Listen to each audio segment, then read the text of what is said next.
آخر یہ پراسرار طیارہ آیا کہاں سے کہاں چلا گیا؟ میڈیا خاص طور پر میڈیا اس پراسرار طیارے کے حوالے سے جنگ گوئیاں رہی ہیں اور انٹرنیشنل میڈیا اور خاص طور پر ایک Israel is the only country for us. Sir, can you tell us زمین کھا گئی، آسمان نگل گیا، کیا یہ جنات کی مخلوق تھی؟ آیا اور پتہ نہیں چلا کدھر گیا۔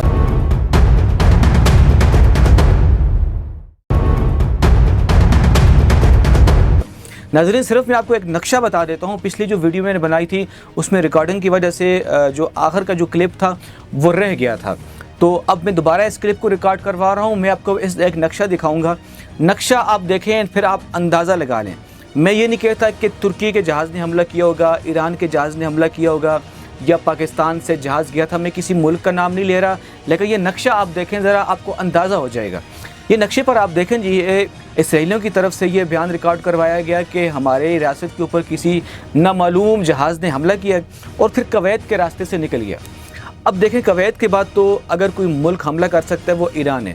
ایران کی اور اسرائیل کی کھلی اس وقت جنگ چھڑی ہوئی۔ اگر ایران حملہ کرے گا تو چھپ کے تو حملہ کر نہیں سکتا، اگر وہ حملہ کرے گا تو برملا جس طریقے سے وہ بتا رہے وہ بتائے گا ان کو، اس میں چھپانے والی کوئی بات ہے نہیں۔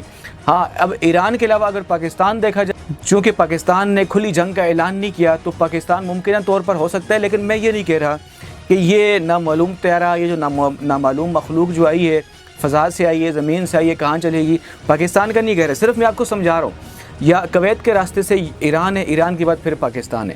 اب آپ نے خود ہی اس پر جائزہ لگا لیں۔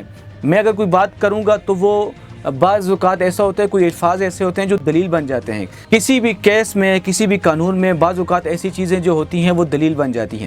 تو میں چونکہ میرے پاس یہ ثبوت نہیں ہے کہ یہ پاکستان آیا، صرف میں یہ کہہ سکتا ہوں کویت کے راستے سے ایران، ایران کے بعد پھر پاکستان، ان میں سے کوئی نہ کوئی ملک تو ہوگا۔ ترکی نہیں ہو سکتا چونکہ ترکی ایک اس کی سمت الگ آ جاتی ہے۔ جس طریقے سے اسرائیل نے کہا کہ کویت کے راستے سے واپسی آیا ہے، تو پھر آگے آپ یہ دو ممالک دیکھ سکتے ہیں۔ اس کے علاوہ پیچھے چین بھی ہو سکتا ہے، جس طریقے سے چین نے امدادی کارروائیاں بھیجی تھی غزہ پٹی کے اوپر، آپ کو یاد ہے، تو کوئی بھی ملک ان میں سے ہو سکتا ہے۔